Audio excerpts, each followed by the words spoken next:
تاب نہ لاتے ہوئے زرمینی نے سرخ پڑتے اپنا چہرہ دونوں ہاتھوں میں چھپا لیا۔ باسط خان نے اس کے ہاتھ چہرے سے ہٹاتے ہوئے اس کی گردن کے پیچھے اپنا ہاتھ سختی سے حمائل کرتے ہوئے اس کے ہونٹوں پر جھک کر اپنی شدت نچھاور کرنے لگا۔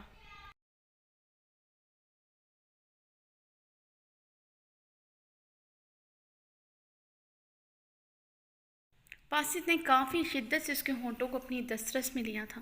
زرمینی نے تڑپتے ہوئے اس کی جنونین سہتے ہوئے باسط کی شرٹ کو اپنی مٹھیوں میں جکڑا۔ باسط کا لمس بہت شدید تھا، مگر زرمینی نے باسط کو خود سے دور نہیں کیا تھا۔ وہ نہیں چاہتی تھی کہ باسط اب اس سے دور ہو یا پھر اس سے ناراض ہو۔ باسط اس کے گلابی لبوں پر اپنا جنون اتارتا اس سے الگ ہوا اور اس کو باہوں میں بھر کر سکون سے اپنی آنکھیں موندی تھی۔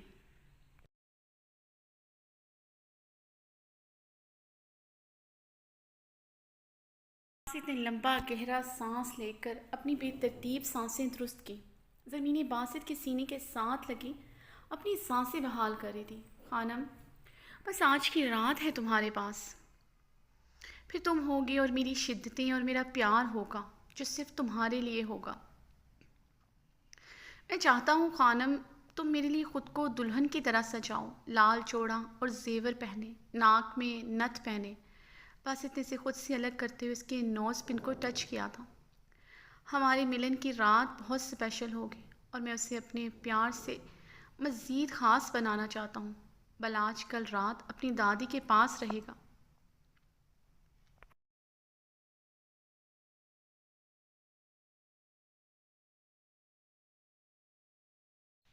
باسط نے زرمینی کے گال پر پیار سے اپنا ہاتھ سہلاتے ہوئے کہا۔ زرمینی نے نظریں جھکائی، اس بات میں سر ہلایا تھا۔ باسط خان نے مسکراتے ہوئے زرمینی کے ماتھے پر اپنے لب رکھے۔ اب آرام کرو خانم، اپنی نیند اچھی طرح پوری کرو، کیونکہ آج کے بعد تمہاری خوبصورت آنکھیں نیند کو ترس جائیں گی۔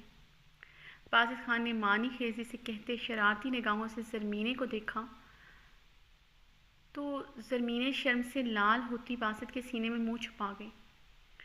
باسط نے اسے سینے میں بھیجتے گہری اور طمانینت بھری سانس لی تھی۔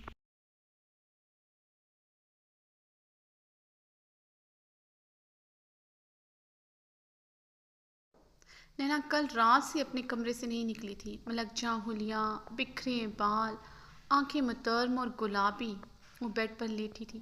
وہ کل سے کمرے سے باہر نہیں گئی تھی، مگر کسی نے بھی اس کے کمرے میں نہیں جھانکا تھا، نہ ہی ارمان اس کے کمرے میں آیا تھا۔ گلبانوں سے اسے پتہ چلا کہ ارمان کل رات بہت خوش تھا۔ ہیرا کی رسم حنا کے بعد وہ زنان خانے کے لاؤنج میں سب کے ساتھ بیٹھا رہا تھا۔ ہیرا بھی ادھر ہی تھی۔ کافی دیر تک وہ ہیرا اور باقی گھر والوں کے ساتھ گپ شپ کرتا رہا تھا۔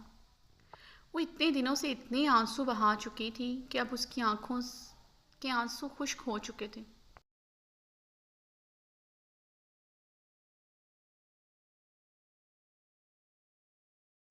وہ سائڈ کروٹ لیے لیٹی تھی۔ کل سے اس نے کچھ نہیں کھایا تھا، اسے بھوک پیاس کا احساس ہی نہیں ہو رہا تھا۔ اور آج ہیرا اور ارمان کا نکاح تھا۔ اسے اپنی سانسیں رکتی محسوس ہو رہی تھی۔ آہٹ کی آواز پر اس نے اپنی آنکھیں کھول کر دیکھا۔ گلبانو اس کے لیے کھانے کی ٹرے لیے ہاتھ میں لیے اندر داخل ہوئی تھی۔ چھوٹی بی بی جی کھانا کھا لیں۔ گلبانو بیڈ کی ایک طرف ٹرے رکھتے ہوئے بولی تھی۔ کیوں لائی ہو یہ کھانا گلبانو؟ لے جاؤ اسے، مجھے بھوک نہیں ہے۔ انہوں نے اٹھ کر بیٹھتے ہوئے بیڈ کے کراؤن کے ساتھ ٹیک لگائی۔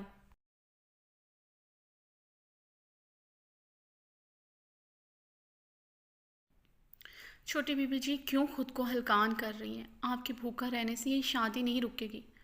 چھوٹے خان نے جو ٹھان لیے وہ کر کے رہیں گے، گلبانو نے نینا کو دیکھتے ہوئے کہا۔ ہاں جانتی ہوں وہ کر کے رہے گا، میں مروں یا جیوں اسے کیا؟ اسے تو نئی بیوی مل رہی ہے۔ بہت بے رحم اور ظالم ہے تمہارا چھوٹا خان۔ نینا تلخی سے مسکرائی تھی۔ کیا واقعی میں وہ کل رات بہت خوش تھا؟ کل رات وہ زنان خانے میں ہیرا سے بھی باتیں کر رہا تھا کیا؟ نینا نے جلے دل سے پوچھا تو گلبانو کے چہرے پر مسکراہٹ دوڑ گئی جسے وہ چھپا گئی۔